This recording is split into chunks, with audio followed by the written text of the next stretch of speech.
marketing for Sonic Frontiers is a disaster. I know y'all have heard variants of this statement plenty of times by now, but well, that's what we're going to talk about in this video, because it's a very valid criticism that could use a little more context to it. And Lord knows we are very lacking in context, period, given what's going on right now. The marketing for Sonic Frontiers is a mess.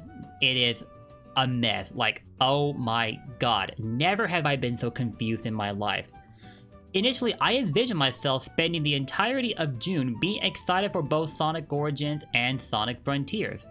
Fast forward to today, and while I'm definitely thrilled for Sonic Origins coming out soon, in like 11 days from now, Frontiers on the other hand, I look at everything that's been shared about it and I just feel confused, clueless, lost, and whatever other synonyms you can pull up from the dictionary.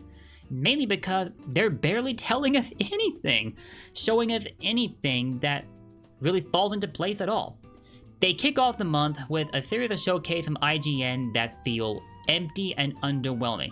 You just see Sonic running around an empty but admittedly beautiful landscape with no end goal in sight. He's just running around without purpose.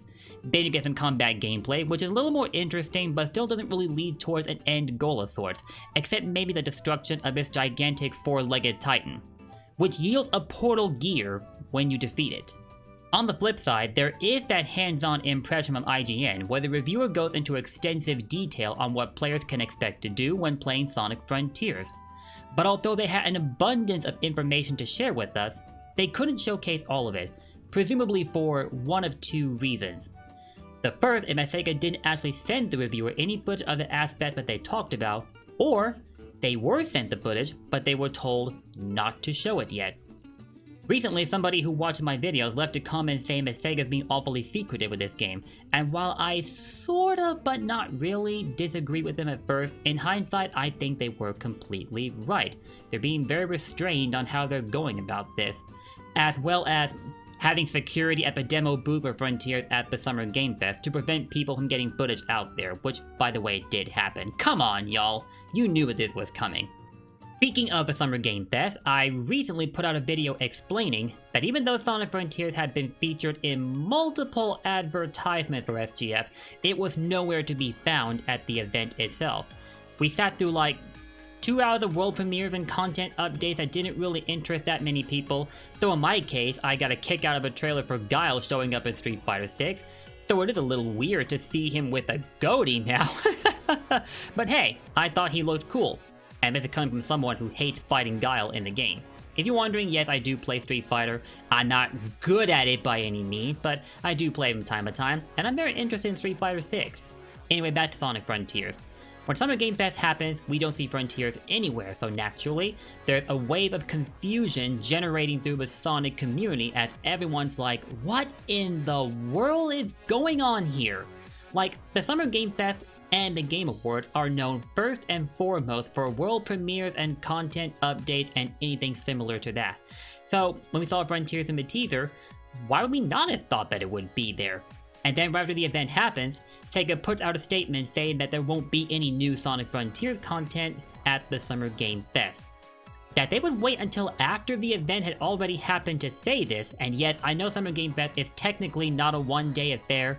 It's a collection of multiple events, but like, we're talking about the mainline event here, the one that happened on June 9th. You know what I mean? After that happened, SEGA then decides to come out and say there won't be new Sonic Frontiers content, but following that, we see contradictory statements from Jeff and the Summer Game Fest Twitter, saying that Sonic Frontiers was, or I should say, is in fact at the Summer Game Fest, and when asked for answers, they simply tell us to stay tuned. Like, stay tuned for what? You didn't show Frontiers at the event, so what are you telling us to stay tuned for exactly? Some had theorized they were actually using Frontiers as their means of marketing Sonic Prime, which would be making an appearance in Netflix's Geek Week livestream.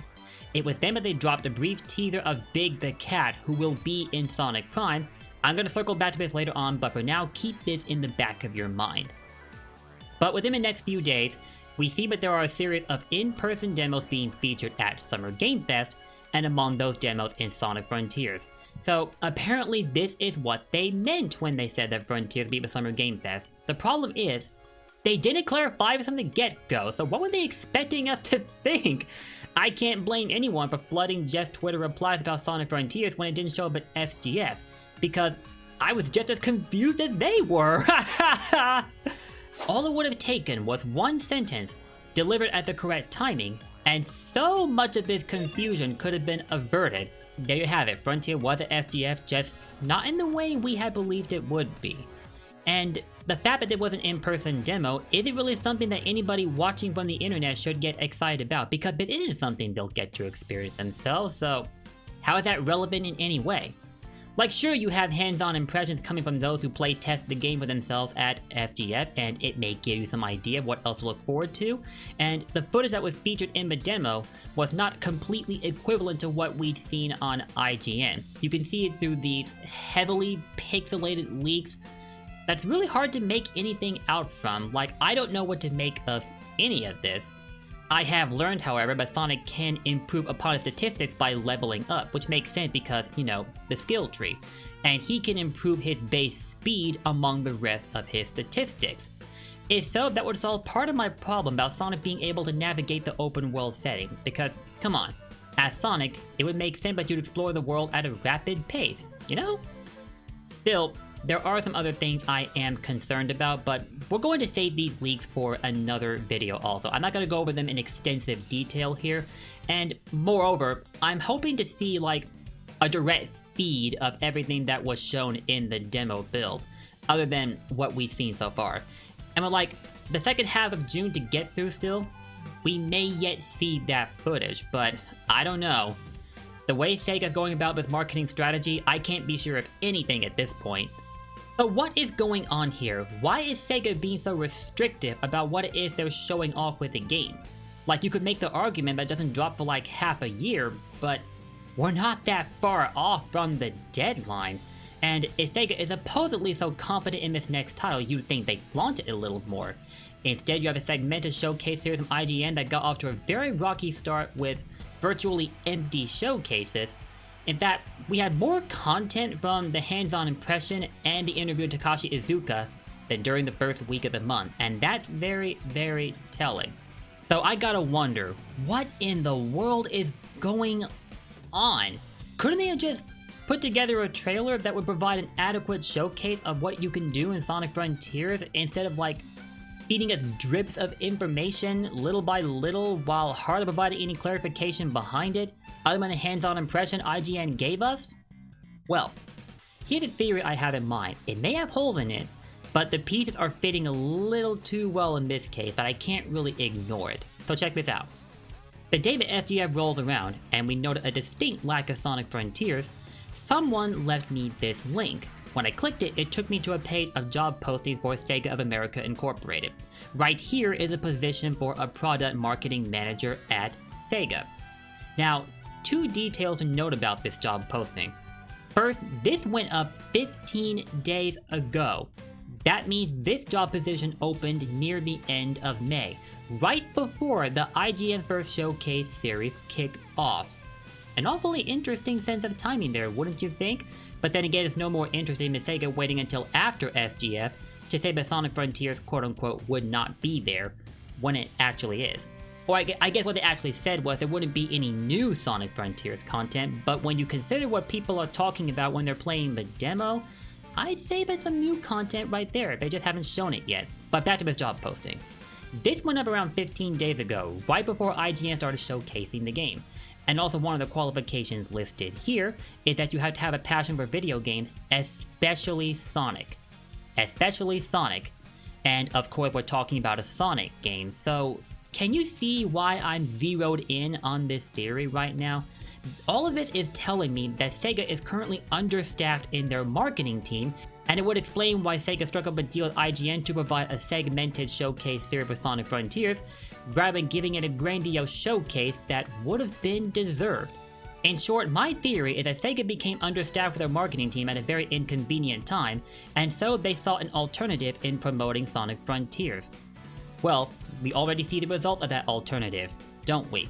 Like, it got to such a rough start that Sega had to throw together a second Sonic Central very quickly.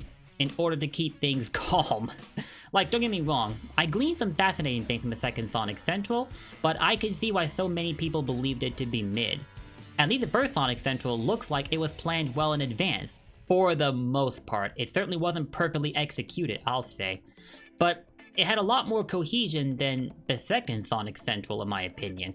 Like I said, I saw some fun things in it, including the idea that we're gonna get a prologue-based animation for Sonic Frontiers featuring Knuckles and the Master Emerald. I'm especially intrigued by that. And then there's that extra bit of gameplay they put out there, featuring what looks like a boss battle across the open world setting of Frontiers. But it still has very little context behind it, though I'll admit, it looked cool. I feel bad because I know recently my content has headed towards a series of videos where I complain about the current situation for Sonic, and believe me, I don't enjoy doing this. Like, I don't get a kick out of complaining about things just for the sake of complaining. I'm bringing attention to these problems because I want better for Sonic. That's legit the only reason that I'm even doing this. And maybe it's possible that I'm uneducated on these sorts of things, I completely admit that. But, I don't know, even for being just some regular guy who likes Sonic the Hedgehog so much but he makes videos about him, this all just feels out of place to me. Like, this could all have just been solved by a simple trailer Frontiers that showcases everything you can look forward to, or almost everything anyway, while providing so much more in the way of context, and similar approaches could be taken with Sonic Prime. Both of these things will release before we know it. It's gonna be like the end of the year before we realize it. And yet, they still keep leaving us in the dark. And I'm not terribly thrilled about that. But what do you all think? Am I just making a mountain out of a molehill, or are my concerns valid? Let me know what you think in the comments down below, and I will see you with another video soon. We might talk more about the recent demo leaks for Frontiers, hopefully anyway, but I don't know how much I'll be able to do in the way of analysis because I can't really see anything in these clips and whatever, but rest assured I'll do everything that I can because I'm just as interested in the game as you are, even if I have some concerns about how it's going to turn out, but we will see. Thank you all for watching, and I will keep you informed on whatever else happens as best I possibly can. Until then, take care, and don't forget, blue blurs for life. See y'all later.